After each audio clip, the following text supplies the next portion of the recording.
Today 24 news सत्य परिस्थितीचा सविस्तर आढावा। राज्यात महावितरणाकडून सुरू असलेल्या स्मार्ट वीज मीटर बसवण्याच्या मोहिमेला जिंतूरमध्ये विरोधाची धार अधिक तीव्र होतीये। जिंतूरचे माजी आमदार विजय भांबळे यांनी परभणी परिमंडळाचे अधीक्षक अभियंता यांना सविस्तर निवेदन देत ग्राहकांची पूर्वलेखी संमती घेतल्याशिवाय स्मार्ट मीटर बसवण्याची प्रक्रिया तात्काळ थांबवावी अशी ठाम मागणी केली आहे। ग्राहकांच्या भावना आणि अधिकारांकडे दुर्लक्ष केल्यास लोकशाही मार्गाने तीव्र जनआंदोलन उभारण्यात येईल असा स्पष्ट इशाराही त्यांनी दिलाय।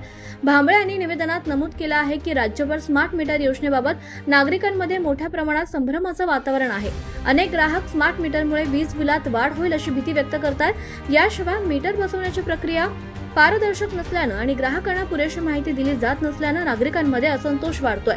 त्यामुळे कोणतीही सक्ती न करता ग्राहकांचा विश्वास संपादन करूनच ही योजना राबवावी अशी भूमिका त्यांनी मांडली आहे।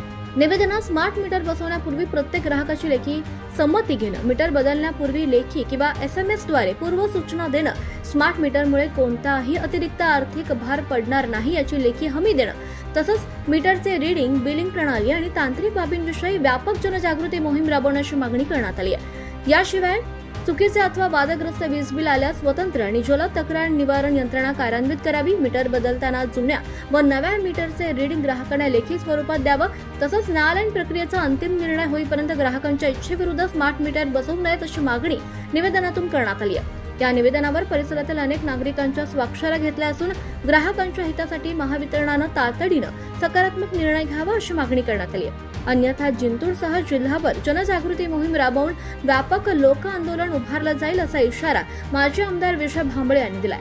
स्मार्ट मीटरच्या मुद्द्यावर आता केवळ तांत्रिक नव्हे तर ग्राहकांचे अधिकार, पारदर्शक प्रशासन आणि लोकविश्वास यांचा प्रश्न निर्माण झाला असून महावितरण या निवेदनाची कितपत दखल घेते याकडे सर्वांचं लक्ष लागलंय।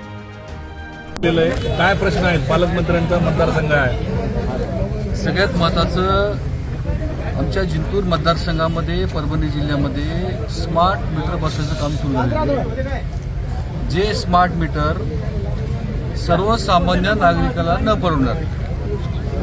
या महाराष्ट्रामध्ये, देशामध्ये अनेक कायदे मागच्या काळामध्ये सरकारने या ठिकाणी MECB बोर्डाने केले।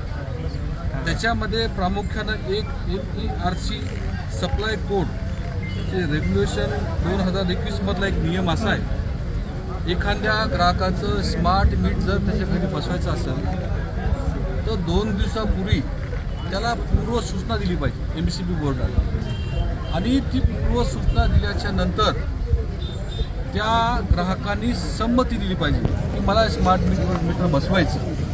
त्याची लेखी संमती घेतल्याशिवाय कुठलाही स्मार्ट मीटर त्या ठिकाणी MECB बोर्डानं किंवा ज्या कॉन्ट्रॅक्टरला हे काम दिलेलं आहे ते कुठल्याही कॉन्ट्रॅक्टरला MECB बोर्डाने ती मीटर बसवायला नाही पाहिजे। परंतु आमच्या या जिंतूर मतदारसंघामध्ये सेलू तालुका असेल, परभणी जिल्ह्यामध्ये या ठिकाणी जबरदस्तीनं, विशेष करून भोगावमधलं एक मी प्रकरण सांगतोय। आमचे या ठिकाणी जिल्हा परिषद सदस्य कृष्णा देशमुख असतील, बाळासाहेब देशमुख असतील, यांच्या गावामध्ये त्या खाजगी कॉन्ट्रॅक्टरचे लोक घरामध्ये गेले, डायरेक्ट मीटर बसवलं, विचारलं सुद्धा नाही की मीटर कुठलं आहे काय येतं, आणि जेव्हा त्यांनी विरोध केला मीटर बसवायला तर त्याच्यावरती FIR करतो, अशा प्रकारची धमकी त्या कॉन्ट्रॅक्टरने या ठिकाणी दिलेली आहे। म्हणून या ठिकाणी संपूर्ण मतदारसंघाच्या ग्राहकांचं, आमचं सगळ्यांचं म्हणणं आहे, स्मार्ट मीटर हे एकही आमच्या मतदारसंघात बसवलं नाही पाहिजे। त्याचं कारण असं आहे, आज रोजी जिंतूर शहराचं मी एक उदाहरण तुम्हाला देतोय। एक सादेक कुरेशी नावाचा एक व्यक्ती आहे, त्याच्या घरी मागच्या महिन्यापूर्वी स्मार्ट मीटर बसवलं। त्याच्या घरी फक्त 4च रूम आहेत, 4 रूमचं 40,000 रुपये बिल आलं। किती? 40,000 रुपये। आणि मला सांगा, या महाराष्ट्रामध्ये जे काही स्मार्ट मीटर बसवायचं टेंडर हे कोणाला दिलं माहिती आहे? हे टेंडर अदानी ग्रुपला दिले, 2 कामं दिली। त्या टेंडरची कॉस्ट आहे 13,888 कोटी रुपये।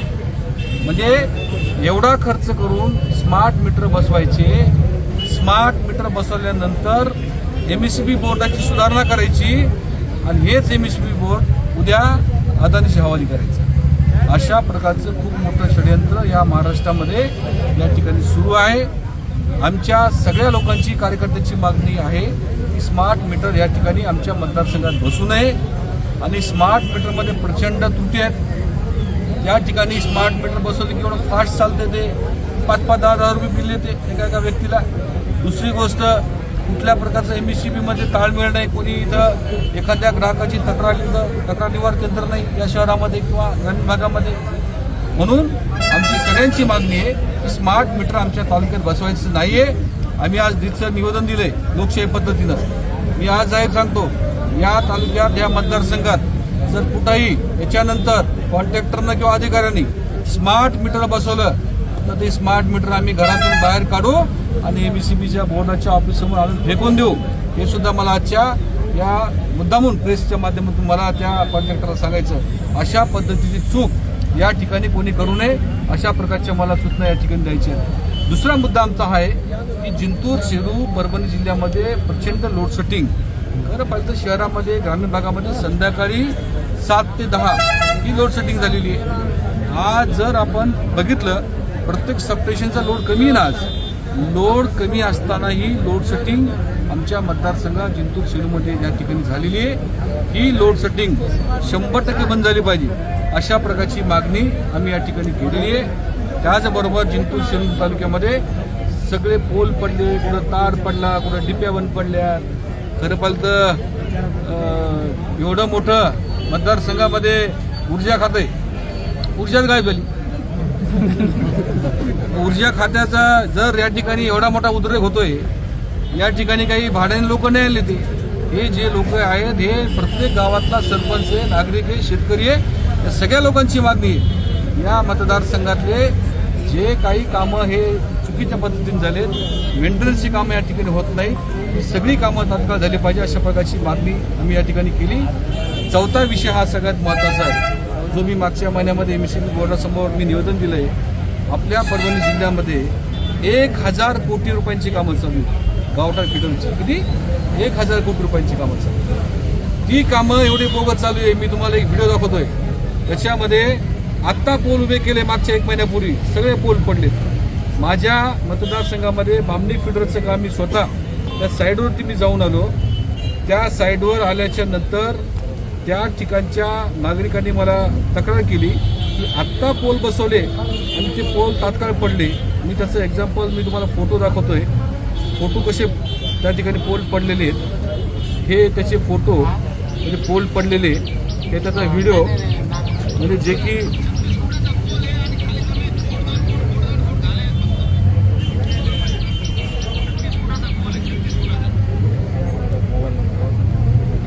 कोण जबाबदार आहे?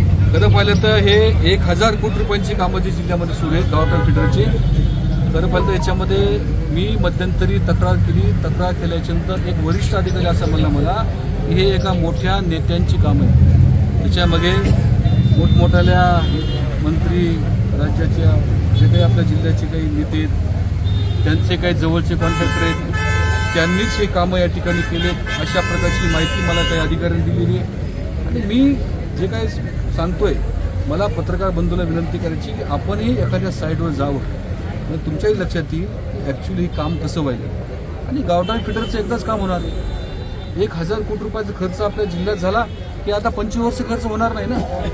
हे गावठाण फिडरचं काम म्हणजे गावठाण वेगळं करायचं आणि इजी पंप वेगळे करायचे. 25 वर्ष आपल्याला पैसे भेटणार नाही. 1,000 कोटी रुपयांची कामं हे सगळे बोगस चालू आहेत. माझी पत्रकार बंधूला विनंती राहील, आपणही एखाद्या 2 ठिकाणी जाऊन व्हिजिट करावी, तिथलं काम कसं आहे बघावं. म्हणून आमची मागणी आहे की ज्या कॉन्ट्रॅक्टरला 4 कॉन्ट्रॅक्टरला हे काम दिलं, 3 कॉन्ट्रॅक्टरला, या सगळ्या कॉन्ट्रॅक्टर लोकांची अतिशय दक्षता पथकामार्फत चौकशी झाली पाहिजे. ज्या कॉन्ट्रॅक्टरनं बोगस कामं केलेत त्याच्यावरती FIR झाला पाहिजे. जो खर्च त्यांनी केला तो खर्च सुद्धा वसूल केला पाहिजे.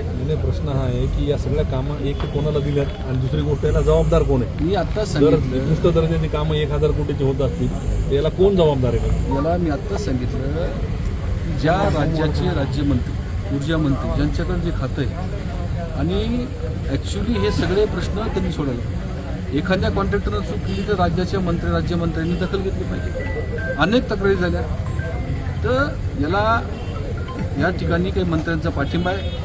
त्या ठिकाणची त्यांचे जे जवळचे कॉन्ट्रॅक्टर, त्या कॉन्ट्रॅक्टरवर या ठिकाणी राज्याच्या मुख्यमंत्री महोदय राज्याचे MDने या सगळ्या कॉन्ट्रॅक्टरची चौकशी करून त्यांच्यावर FIR केला पाहिजे. अशा प्रकारची आम्ही सगळ्या लोकांनी मागणी केली. विषय पुढे घेऊन जाणार का तुम्ही? हा चालूच आहे आमचा विषय. मी 1 महिन्यापूर्वी निवेदन दिलेलं आहे. माझं निवेदन 1 महिन्यापूर्वी मी ACला दिलेलं आहे. आणि हा जोपर्यंत आमचा तोडगा निघत नाही हे 100% प्रकरण आम्ही स्वस्थ बसणार नाहीत. लोकशाही पद्धतीनं आमचं आंदोलन या ठिकाणी सुरू राहणार. पालकमंत्री ते म्हणतात की स्मार्ट मीटर नागरिकांची परवानगी घेऊनच बसवता येईल. कुठं परवानगी घेतली दाखवा ना, मला सांगा ना. मग आज एवढं उद्रेक कशाचं आहे? हे एवढे लोक कुठून आले? ती हे किरायचे लोक नाहीत ना, हे स्वतः बिल घेऊन आलेत. त्यांनी बिल दाखवलं आता. पालकमंत्री खोटं बोलतायत म्हणे त्यांचं. आता ते खरं खोटं तुम्ही विचारा त्यांना, खरं खोटं. आमचं म्हणणं एवढंच आहे. या इकडे. परवानगी थोडी बोलली त्याला. या इकडे. तुम्हाला विचारलं का? सेगावाले कुठे ते बिल पोराच्या मोबाईलवर तुमचं नाव सांगा, गाव सांगा. भारत गॅलरी उभी टोली मागायला बसू. 15,000 बिल आले काही. पालकमंत्री तर म्हणतात आम्ही विचारून कोणाला बसू विचारलं? आम्हाला विचारलं की ते परवानगी घ्यायला. विचारलंच नाही आम्हाला त्यानं. विचारलं परवानगी नाही घेतली. कशाची परवानगी घेतली त्यानं? आसेगावला तर न विचारता नुसतं चिटकुले ठोकले निघून गेले. अरे भोगामध्ये जर मीटर बसवले तर गुन्हे दाखल करतो तुम्हाला त्याच्यावर. अशा धमक्या बी द्यायला. 253 ते सामान्य नागरिक आहे, हे कोणता कार्यकर्ता नाही, जनरल माणूस आहे. म्हणून आमची की स्मार्ट मीटर आमच्या मतदारसंघात नाही पाहिजे. ठीक आहे, ठीक आहे. ठीक आहे. चला. महाराष्ट्र टुडे मराठीसाठी ब्युरो रिपोर्ट सुशील गायकवाड, जिंतूर, परभणी. आजच महाराष्ट्र टुडे 24 न्यूजला सबस्क्राईब करा आणि सत्य परिस्थितीचा सविस्तर आढावा पहा.